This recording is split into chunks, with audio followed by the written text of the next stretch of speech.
Yo, what's going on YouTube? Welcome back to another Minnesota Twins game review. I know this one's late, and that is because I was at the Twins game last night. I'm sure most of you know that from either my Twitter or me saying it in the video, but I was at the Twins game last night. I didn't get back until 4 a.m. because of the delay that was going on with the game and all of that. So I didn't get back till 4 a.m. It is now 12 p.m., so an hour before the next game starts, but we're going to record this. I hope you guys enjoy the video. Peep the new bobblehead. It's up here right there. Boom. Joe Nathan right there. That's pretty exciting. And yeah, it was Joe Nathan bobblehead day for Hall of Fame weekend. The Twins and the Royals. The Twins absolutely dominated the Royals, and it was mainly because of one man, Nelson Cruz. He had an absolute career night, and my goodness, this guy single-handedly has destroyed the MLB over the last, 10 to 15 games or so, even going back to 20 maybe. I've got to pull up some stuff on Twitter here, but oh my goodness, he single-handedly won the game last night, or he could have, at least. So we're going to talk about this. Let's start with the box score, of course. 11-3. And you're like, okay, so yeah, we did pretty good, obviously, scoring 11 runs on back-to-back nights, getting 2 wins, looking for the sweep today. But here's the biggest thing. We scored 11 runs on 12 hits. Very, very, very productive. We didn't get walked much, but we made them pay when we did. I think one of the walks came around to score. I don't know about the other one exactly, but man, we have done well, even with a couple of guys going down. Buxton's hurt now. Pineda's hurt. Crone is back, though. He had a good night, so we're going to talk about all that here. Let's start with the pitching, because we'll just go through this very quickly, and we'll get to the hitting, because, of course, that's what's really important about this game. Gibson pitched great, and realistically, I think he should have got through the 7th. He kind of got screwed there at the end, I think. I haven't watched the tape back, but man, I got to say, he did very, very well.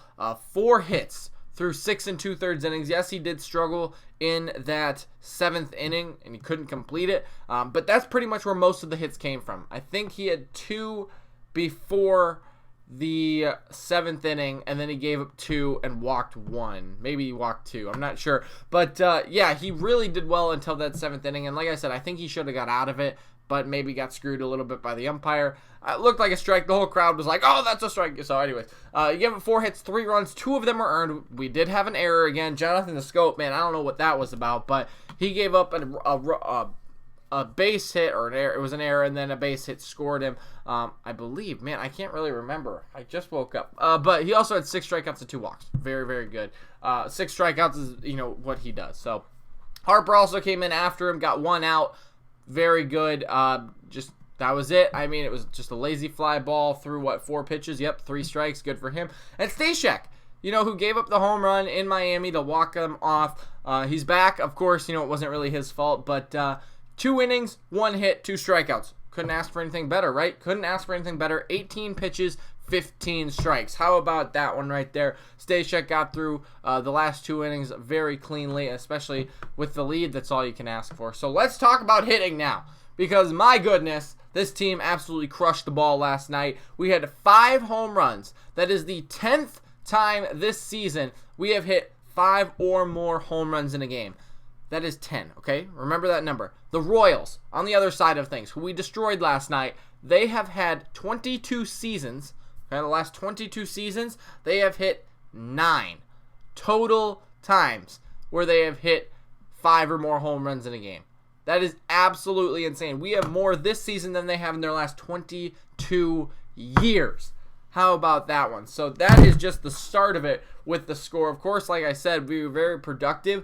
We hit 4 home runs in the first 2 innings. And then, of course, Nelson Cruz, being an absolute beast, hit his 3rd home run of the game in the later innings. Nelson Cruz has absolutely destroyed the ball. I got to find his stats here, at least coming into the game. But my gosh, he absolutely hammered one of the balls. 2 of them, they would have home runs, but he's got so much power. Literally, he jammed himself, still put it over the right field wall. So let's go through the plays really quick, and then we'll talk about the batters. So Nelson Cruz, first inning, let's go. Hits a home run where after Polanco had walked, it was 2-0, just like that. awesome, awesome, awesome. I mean, what more could you ask for? And even Mitch Garver, you know, when his flyout, it went very close to the warning track in right field. That's awesome. I mean, that was the aggressiveness that we needed to take to Duffy right away. Second inning. This is the big inning. We scored 5 runs in this inning alone. Jorge Soler did hit a monster shot, and he put the game 2-1. They also actually tied the game. That's the error and then the single that I mentioned earlier. But let's go to the bottom of the inning. So we're tied at 2. We score 5 runs this inning. It starts off with Kepler striking out. That sucks. But CJ Cron comes back, and he hits an absolute moonshot. I mean, that thing hit the stone in center field. It was probably this close from going into the deck out there in center field above the batter's eye. My dad said that Kenys Vargas is the only guy to ever do that. Is he right? I want to just make sure about that.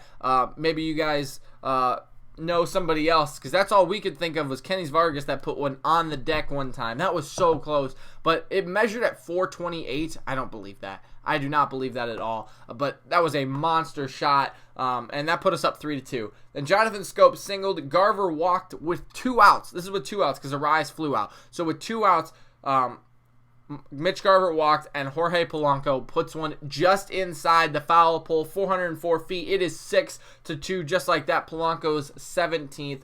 And then Nelson Cruz homers for the second time today. That is his 29th on the season, and that one went 466 feet. That was absolutely crushed. Couldn't even say anything else about that. So he was at 28 and now 29. Cron has 19. Let's go to the 5th inning because that's the next time we scored.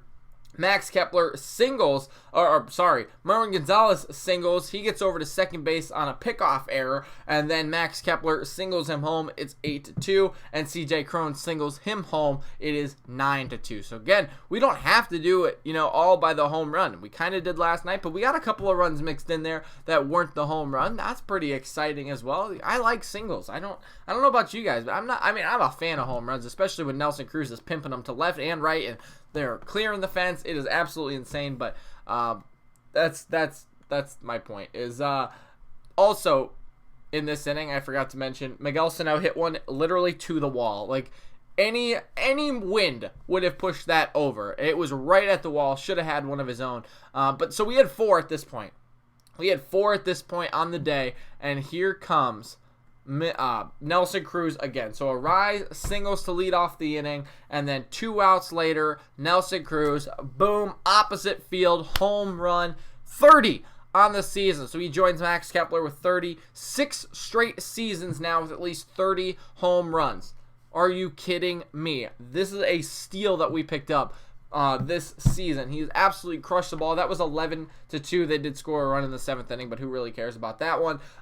So, I mean, this guy has just absolutely been a stud. He became the oldest DH in Minnesota Twins history with he broke the record for most home runs by a DH in Minnesota Twins history at 30. Chili Davis back in 1991 had 29. He also had a 3-run home run game, or 3 home run game, the second of his career in 8 days. He did it 8 days ago. That's crazy. And also, he became the only player above the age of 39, the oldest player to hit multiple 3 home run games in a season. But that's not that's impressive right there. But where are the stats on this guy? I saw that he was coming into today in his last 8 games or so with an OPS of 1.79. Are you kidding me? I mean, that is because he has been tearing it up. I can't find it on Twitter. Maybe you guys know what I'm talking about. In his last 8 games, he has 15 home runs, 20 RBIs. This guy has been tearing it up. I gotta find it. Where is it at? This is really frustrating me right here, but he absolutely has crushed the ball. Maybe it's not on the Twins. Maybe it's on a Fox Sports North. I'll find it later. But you know what I'm talking about, I'm sure. He's got, in his last 8 games, a batting average of 350 or something, 400. I don't know what it is exactly. But 15 home runs, 20 RBIs, an OPS of 1.799. That is absolutely off the charts. And of course he's going to slow down. Don't get me wrong. He's going to slow down. But for right now, he is single-handedly winning us games. He had 5 RBIs again tonight. He had 5 RBIs. Also, he tied the record for Twins in a season with 5 RBIs at 4. That's crazy. Or was it franchise history? You'll have to let me know about that one again. So he has 4 5 RBI games this season. I think that ties the franchise.